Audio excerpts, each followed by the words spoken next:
大家好，我是刘荣洲律师。很多人问我说：“刘律师啊，你这个每天呢，这个又做节目又出庭，对吧？然后呢又见客人，又每天呢写东西，你怎么忙得过来？最重要的是，你怎么会有这个无穷的精力，对吧？”答案很简单，对吧？就是我们这个中华文化的瑰宝，2个字：针灸，不是一般的针灸。对吧？是 A+ 针灸，因为为什么呢？它不是 B， 也不是 C， 更不是 D， 它是 A， 不但是 A， 是 A+。所以呢，我强烈推荐 A+ 针灸。A+ 针灸是我的选择，也应该是你的选择。Iran issues new grave warning to Trump, U.S. Iran's foreign minister. Abbas Araqi attends the 51st meeting of the Council of Foreign Ministers of the Organization of Islamic Cooperation, OIC, in Istanbul, Turkey, on June 21, 2025, credit Serhat Kagdas Getty Images. Iran's Foreign Minister Abbas Araqi warned on Saturday that if the US were to get involved in the Israel-Iran conflict, the result would be very, very dangerous for everybody. The tweets, interviews by the US President, it's quite clear that he's talking about the US leadership on these questions of a potential US involvement. Araqi told reporters, unfortunately, we have heard that the US may join in this aggression. That would be very unfortunate, and I think that would be very, very dangerous for everybody. Araqi also claimed that Iran has many indications that the US has been involved in Israel's bombardments of Iran since day one. These remarks come amid uncertainty and debate as to the potential US involvement in the conflict and what that might look like moving forward. Several US Air Force B-2 bombers appeared to have taken off from the Whiteman Air Force Base in Missouri in the United States and were headed across the Pacific, according to reporting from the New York Times on Saturday, citing flight tracker data. Military equipment is often moved from one base to another, and it's not always indicative of an impending strike. Time has reached out to the White House for comment and further information. Trump, who has said that the U.S. has not been involved in the Israeli strikes thus far, has given himself 2 weeks to make the decision as to whether the U.S. will strike on Iran, based on the fact that there's a substantial chance of negotiations that may or may not take place with Iran in the near future. I will make my decision whether or not to go within the next 2 weeks, said Trump in a statement delivered by the White House press secretary, Caroline Leavitt, on Thursday.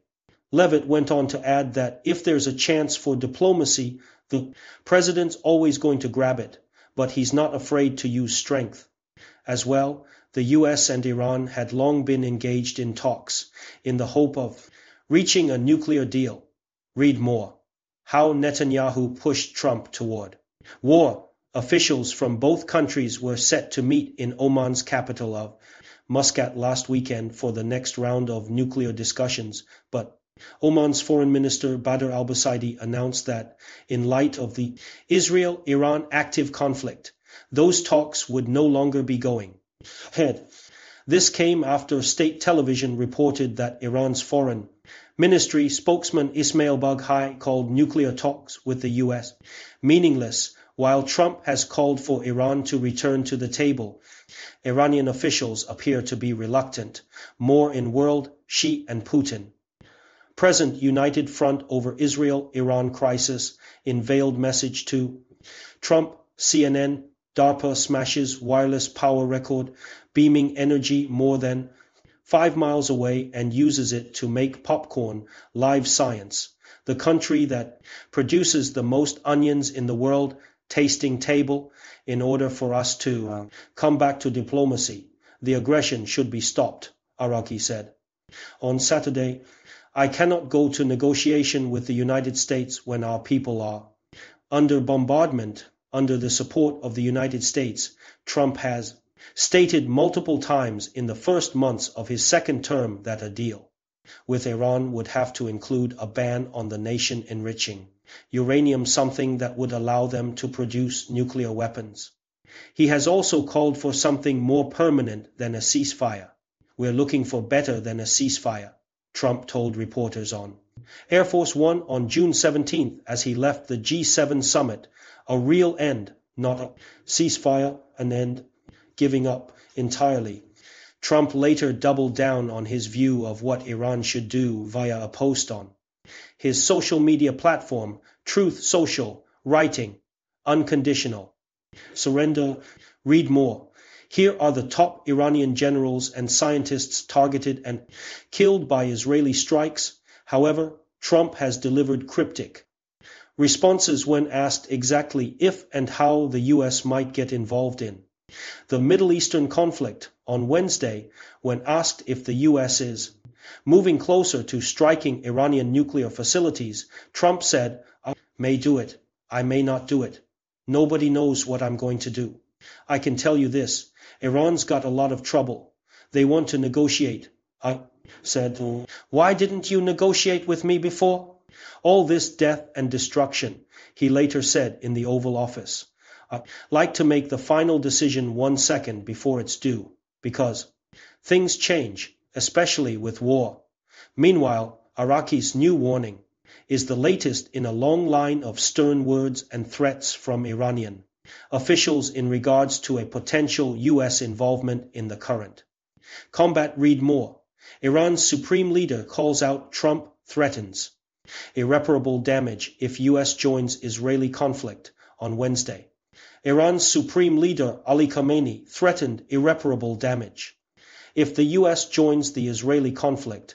The Americans should know that any US military intervention will undoubtedly be accompanied by irreparable damage, Khamenei said in a televised address. The US entering in this matter war is 100% to its own detriment. The damage it will suffer will be far greater than any harm that Iran may encounter. The Israel-Iran conflict has entered its 9th day and shows no signs of slowing down. Israel's initial strikes on Iran, conducted in the early hours of June 13th, targeted multiple nuclear and military sites amid rising concerns of Iran's nuclear capabilities. Israeli Prime Minister Benjamin Netanyahu said the strikes, part of Operation Rising Lion, would continue for as many days as it takes to remove this threat. Iran followed through on its promise to retaliate, and the rivals have been trading deadly missiles and threats since, with the reported death tolls in both countries rising as a result. Contact us at letters@time.com.